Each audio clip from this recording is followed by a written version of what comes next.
जय श्री गणेश दोस्तों। हमारी आज की कहानी का नाम है तनाव। कहानी अच्छी लगे तो प्लीज चैनल को सब्सक्राइब कर लीजिएगा। अब शुरू करते हैं कहानी। रवि बेटा चले। महेश जी के कहने पर भी जब उसने नहीं सुना तो महेश जी उसके कंधे पर हाथ रखकर एक बार फिर उसे बोले, रवि बेटा चले, रात हो गई है, दुकान बंद करने का समय हो गया है। लेकिन रवि वहां होकर भी नहीं था। कहाँ चलना है पापा? अरे कैसी बातें कर रहे हो, घर चलना है। घर? क्या सच में वह घर है जहाँ रोटी का एक निवाला खाने के लिए भी शांति की जगह ढूंढनी पड़ती है? कहते कहते रवि भावुक हो गया। दोनों ने दुकान बंद करी और अपनी गाड़ी में बैठकर घर के लिए रवाना हो गए। महेश जी ख्यालों में खो गए।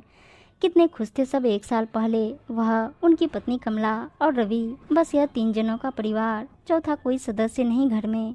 और फिर चली रवि के रिश्ते की बात। बहुत से रिश्ते आए रवि के लिए, लेकिन आखिर में प्रिया सभी के दिलों को भा गई। अच्छे घर परिवार की लड़की देखकर प्रिया घर में बहू बन आ गई।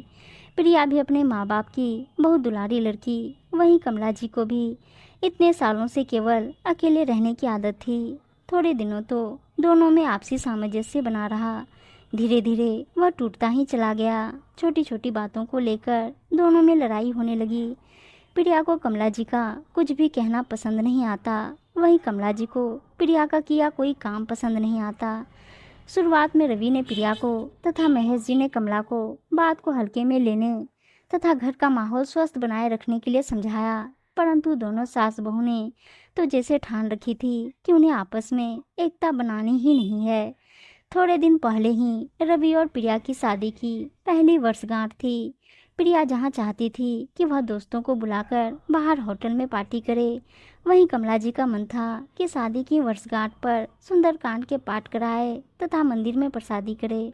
बस इतनी सी बात पर दोनों सास बहू में तन गई। वैसे भी घर की लड़ाई हमेशा छोटी छोटी बातों से ही शुरू होती है। रवि ने बीच का रास्ता निकालने का सोचा। माँ, वर्षगांठ के एक दिन पहले हम पाठ कर लेते हैं तथा मंदिर में प्रसादी, और वर्षगांठ के दिन हम लोग होटल में पार्टी मनाएंगे। रवि का यह सुझाव कमला जी के गले कहाँ उतरना था। तू भी अब प्रिया की तरह ही बातें करने लगा है, यही काम है। 2 दिन तक वर्षगांठ ही मनाएंगे, कितना खर्चा हो जाएगा तुझे पता भी है। तब महेश जी ने कहा, ठीक है, पाठ अगले साल कर लेते हैं, इस साल बच्चों की मर्जी से वर्षगांठ मन जाने दो। लेकिन यह भी कमला जी को रास नहीं आया। बच्चे इतने बड़े हो गए हैं कि अपने माँ बाप की इतनी भी बात नहीं मान सकते। इधर रवि ने प्रिया को समझाने की कोशिश करी, लेकिन मेरे उसूल, मेरी जिंदगी, मेरी इच्छा और भी ना जाने क्या क्या दलीलें देकर प्रिया भी रवि से लड़ पड़ी। आखिरकार पार्टी होटल में मनी। उस दिन के बाद से घर का माहौल बहुत तनाव में रहने लगा।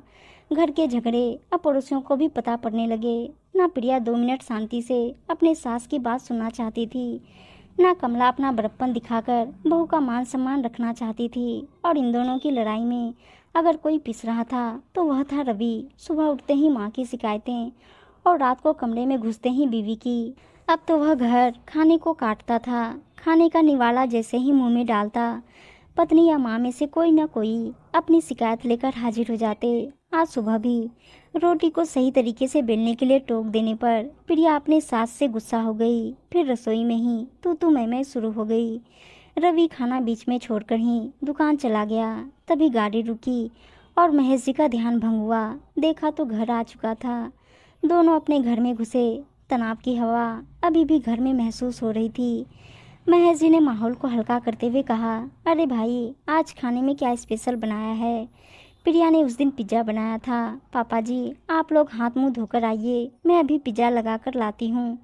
जैसे ही प्रिया रसोई में घुसी, कमला जी भी उसके पीछे पीछे हो चली और आलू मटर की बनाई सब्जी दोनों की थाली में परोस दी। मम्मी जी, मैंने पिज्ज़ा बनाया था, फिर सब्जी किस लिए? तुम्हारी इन चीज़ों से तुम्हारा पेट भरता होगा। मेरा बेटा और पति ऐसी चीज़ें खाने के आदी नहीं है। तो आप क्या चाहती हैं कि मैं इतनी मेहनत करके पिज्ज़ा बनाऊं और साथ में रोटी सब्जी भी? मेरी मेहनत का क्या फ़ायदा? तभी तो तुम्हें कहती हूँ, घर अपनी मर्जी से नहीं चलता है। जिसको जो चाहिए वह देने में तुम्हें बहुत जोर आता है। यह तो तुम्हारी जिम्मेदारी थी कि पिज्ज़ा बनाने से पहले तुम्हें मुझसे पूछना चाहिए था। तुमने एक बार भी नहीं पूछा, इसलिए मैंने पीछे से आकर आलू मटर की सब्जी बना दी। मम्मी जी, यह घर मेरा भी है, इस घर पर मेरा पूरा अधिकार है। कोई काम कैसे करना है यह मैं भी अच्छे से जानती। घर तुमसे पहले मेरा है। साल भर हुआ है तुम्हें घर में आए। सालों से इस घर की एक एक चीज को मैंने अपने हाथों से संवारा है। इतनी जल्दी अपना अधिकार जमाने की कोशिश मत करो। और एक बार फिर दोनों में नोकझोंक शुरू हो गई। आज रवि का दिल भर आया। सुबह भी ढंग से खाना नहीं खाकर गया था और अब भी ऐसी लड़ाई देख उसका खाने का मन नहीं था। टेबल पर से उठकर वह अपने कमरे में चला गया। अपने घर का ऐसा माहौल तथा अपने बेटे की ऐसी हालत देख महेश जी इस उम्र में बहुत दुख महसूस कर रहे थे, लेकिन कोई ना कोई तो इसका हल निकालना ही था। सीधे उठकर रसोई में गए और दोनों से कहा, किसी को खाने में कुछ भी लाने की जरूरत नहीं, मैंने खाना बाहर से ऑर्डर कर दिया है, मैं और रवि वही खा लेंगे। सुनते ही दोनों सास बहू डर गई। यह वही महेश जी हैं जिन्होंने तेज आवाज में आज तक एक शब्द भी नहीं बोला। क्रोध भरी वाणी उनके कंठ से हमेशा दूर ही रहती है। शायद इसी का फायदा उठाकर दोनों सास बहू अपने मन की चलाई जा रही थी। दोनों कुछ कहने को होती उससे पहले ही महेश जी ने फिर बोलना शुरू किया, और अब से रोज तुम दोनों को रसोई का कोई काम करने की जरूरत नहीं है। क्या कह रही थी तुम दोनों कि यह घर किसका है? एक बात कान खोलकर सुन लो कमला, ना यह घर तुम्हारा है, और बहू ना यह घर तुम्हारा, यह घर अभी मेरा है। इस घर में कब क्या कैसे होगा यह मैं निर्णय लूँगा। तुम दोनों में से किसी को भी मेरे निर्णय से कोई भी शिकायत हो तो आज के आज वह घर छोड़कर जा सकती है। महेश जी का एक एक शब्द दोनों की उम्मीद से विपरीत था। आपसी लड़ाई झगड़े को उन्होंने एक खेल समझ रखा था, बिना यह सोचे समझे कि उनकी यह हरकतें घर के माहौल को किस दिशा में लेकर जा रही है। महेश जी का गुस्सा अभी भी शांत नहीं हुआ। उन्होंने रवि को बुलाया और ऑर्डर किया हुआ खाना मंगाकर बैठकर खाने लगे। कमला जी और प्रिया दोनों ही यह दृश्य देखकर विचलित हो गई। दोनों की ही दिन भर की कड़ी तैयारियां उन्हें मुँह चिढ़ाने लगी। एक गृहिणी के लिए सबसे ज़्यादा विचलित पल वह होता है जब उसकी बनाई तैयारियों को उसके घर वाले ही अस्वीकृत कर दे।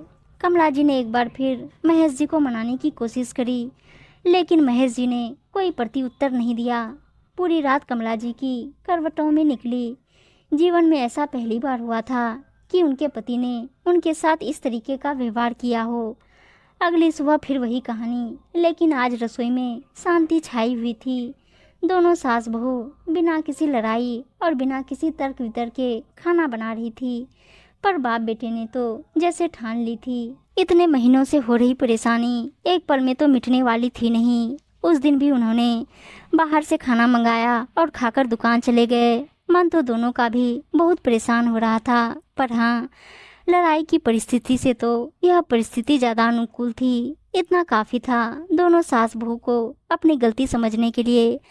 अगर कोई तर्क वितर्क करा तो घर के बाहर का रास्ता महेश जी दिखा चुके थे। रात को पुनः जैसे ही दोनों घर पर आए, देखा तो खाना पहले से ही टेबल पर सजा हुआ था, लेकिन फिर भी उन्होंने खाना ऑर्डर करने के लिए मोबाइल उठाया।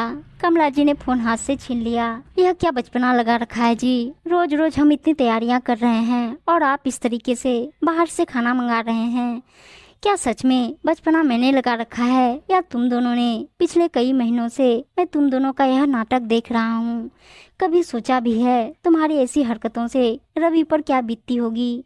कमरे में जाओ तो बहू चैन नहीं लेने देती, बाहर आओ तो उसकी माँ उसे खाने का निवाला तक मुंह में चैन से रखने नहीं देती।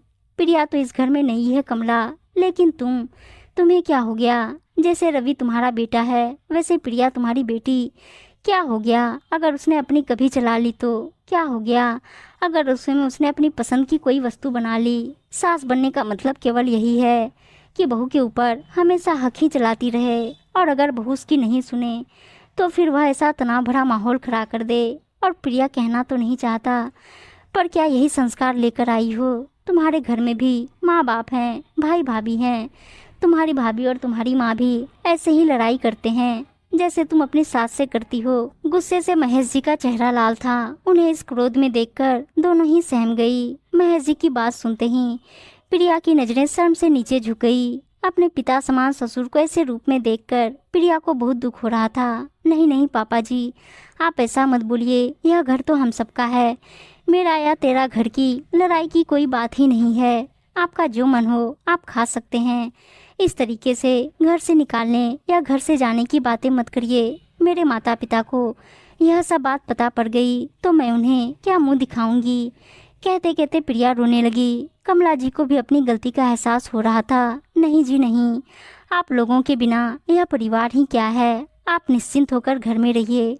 हमारा दायित्व बनता है कि आप लोगों को घर का खुशनुमा और अच्छा माहौल दे। एक माँ और पत्नी को भला कैसे चैन मिल सकता है कि उनकी आंखों के सामने उनके घर वाले यह मैदा की रोटियां और तेल में तैर रही सब्जियां खाए। पता नहीं मुझे क्या हो गया था, जरा जरा सी बातों पर क्रोधित हो रही थी। यह घर किसी एक का नहीं, हम सबका है। हमें हमारी गलतियों के लिए माफ करिए। कहते कहते कमला जी की आंखों से भी आंसू बहने लगे। माँ तो इसी बात पर अब जल्दी से खाना लगा दीजिए, पेट में चूहे दौड़ रहे हैं। रवि अपनी आंखों में खुशी तथा उम्मीद के मिश्रित भाव लाते हुए बोला। दोनों सास बहू ने मिलकर खुशी खुशी सभी के लिए खाना लगाया। कमला जी ने अपने हाथों से रवि को गाजर का हलवा खिलाया। महीनों बाद आज घर का माहौल सुकून भरा तथा तनाव मुक्त था। सभी आपसी कड़वाहट भुलाकर नए रिश्ते को पनपने का मौका दे रहे थे। करे भी क्या, जब घी सीधी उंगली से नहीं निकलता तो उंगली टेढ़ी करनी पड़ती है, सोचकर महेश जी मुस्कुरा दिए। उम्मीद है दोस्तों कहानी अच्छी लगी होगी और अच्छी अच्छी कहानियां सुनने के लिए चैनल को सब्सक्राइब और वीडियो को लाइक शेयर जरूर कर दीजिएगा। धन्यवाद दोस्तों।